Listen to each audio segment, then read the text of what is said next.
Hi, Charlie. Hello, mate. How are you? I'm good. Thanks for coming on today. No problem. Or tonight. Yeah.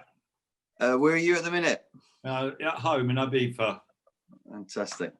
Well, yeah, Charlie, I really appreciate you coming on to talk about the dance scene.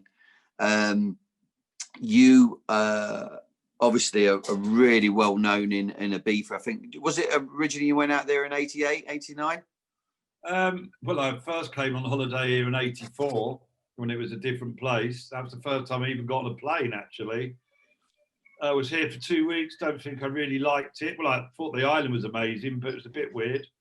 And then when it all kicked off in 87, amnesia, I came back. And then I returned in 1990, which was a trip called Ibiza 90, and we brought Channel 4, which was a famous TV program called A Short Film About Chilling. We brought 500 clubbers, people, 3 bands, The Farm, 808 State, and a man called Adam, and 25 DJs. Wow. So, I mean, one of the things I wanted to look at, Charlie, today was, have you seen what's happening in the UK at the minute? With I see it all. Yeah, I saw that big rave in the summer, outdoor rave in Manchester, and I see it all. Yeah. Yeah. So, I mean, at the moment, it's I think in the West Midlands alone on the Halloween there was 200 raves went off just in the West Midlands. Yeah, and it looks like the scene's kicking off. What's your memory of back in the day when it first started off? I can't remember. If you remember, you weren't there. I wasn't part of that big, raves, hangers, airfield type raves. We were a little bit. We were a transition from what was happening in West London and Central London. We used to go to the Wag Club. There was a warehouse party, if you call it, called the Raid, which Pete Tong used to do and Nicky Holloway used to DJ, and there was sort of film studios really, and it was the music then was soul, funk, jazz. We used to go to the Soul weekends and stuff like that all the way through the 80s. Yeah. And then along came Acid House, and those promoters just turned in. There was a transition, but it didn't. I think a lot of the rave kids just came out of the suburbs and just normality. We were a transition from one scene to another, really. And how old would you have been then, Charlie, when that all kicked off? About 27. 27, right? Okay. So in terms of like, what DJs were DJing at the scene then that are still going now? Nearly everybody that was.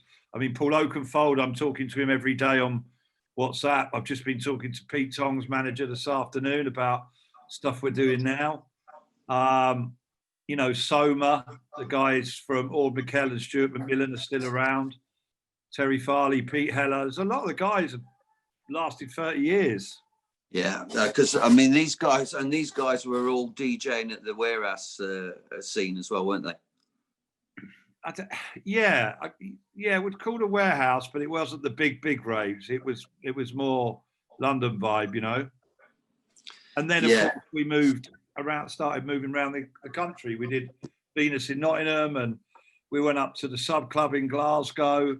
As it moved back towards clubs, and there was all that lot in Birmingham and then Leeds, of course, and that's what started the sort of the nationwide networking of house music, Renaissance, etc. We all knew each other and still do.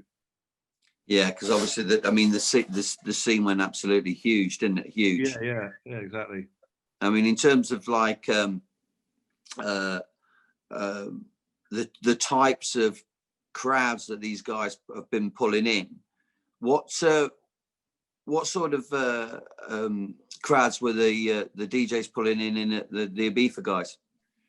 Well, just as I said, it was a transition of the sort of dressing down, to go scruffy and there was another place, Slough, the Slough Centre, very famous. Big room, big space. It was legal, but it was like a rave. But that only lasted, that sort of dungarees and grandad shirts only really lasted in our scene, not even 6-7 months, one summer. And then it sort of got, you started dressing back up again. Yeah, I remember going to a do at Camden Lock, and everybody had started dressing up. That was one where Andy Weatherall played, because you knew Andy Weatherall well, didn't you? Yeah. That was Dingwalls. I used to do a party there called Gosh at Dingwalls. Yeah, Dingwall's Dance Hall. I think Delight played. Yeah, we had Delight on. We had Boy George, The Farm, etc. Yeah. So, what do you think, Charlie, with these raves that are this like second wave of rave in the UK? Where do you see that going? I mean, obviously you know this scene inside out. You've got connections with like most of the world's top dance DJs. Where do you see this scene going at the moment? I've got no idea who these people are, but they're probably exactly the same as what we were in '88. They were just, I was a hairdresser and just thought, here we go. And I just started putting on parties because I knew everybody. So I'd hazard a guess that these kids that are doing this, or these lads that are doing it, or whatever, they'll get a handle on this. They'll build up a network of following and a brand name, and then there's going to be a lot of empty clubs that want to be revitalized and bounce back at the back end of hopefully the bounce back next year. And they'll probably start taking advantage of some decent deals and going legal as such. That's how I would probably guess how it will be. Yeah, and of course, with the talk of the vaccine coming out just recently, we can maybe, next year you're looking at the Ibiza scene kicking off again next year. Yeah, 100%. It's all systems go here. I mean, they've moved the season forward. There's the season always used to start around about the 24th, 25th, 26th of May.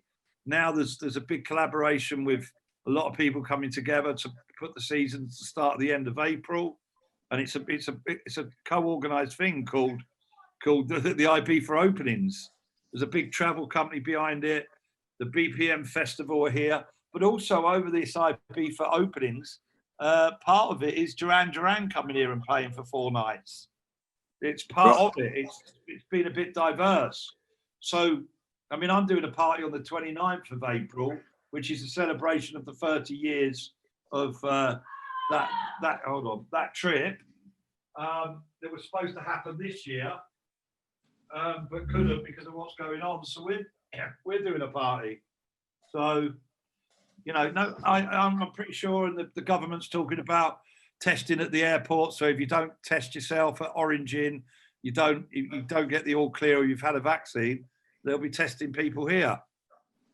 Right. Okay. Yeah, and they've brought out the new tests as well, where you can get results in 15 minutes flat now as well, haven't they?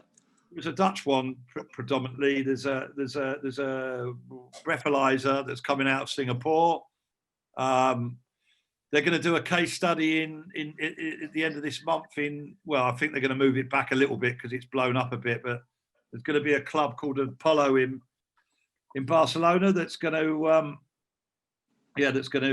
do a test case where you have to go and they're going to have to go and get a test outside in a different part of the venue, and if you're okay, you go and crack on.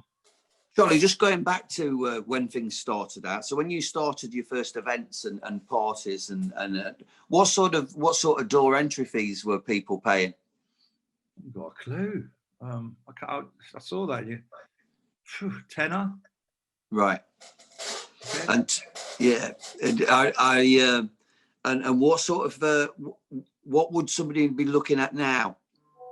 I've got no idea. I mean. Depends how big the DJ is, but I guess it's 25, 30 euros to get in, isn't it? You've got to remember that then the DJs didn't charge as much, and it's 30 bloody years ago. So 10, 15 quid tenors. It was tenors to get in, really. So, I mean, obviously, we've got the COVID, which chucks a different dynamic into these lockdown raves.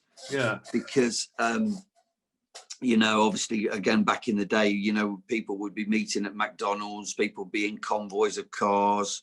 trying to find out where the party was going off. But then, of course, there wasn't COVID at the time. How do you feel about these raves that are going off, these lockdown raves? I don't know, really. They're just, kids are being depressed, aren't they? You know, oppressed. What's the word for it? You know, they all, when you're that age, whatever the age that is, 20, 25, 30, 35, I mean, clubbers are so much older now as well. So many different age groups. You can't go out. So they're just desperate to go out, and they also think they're bulletproof, like we all did.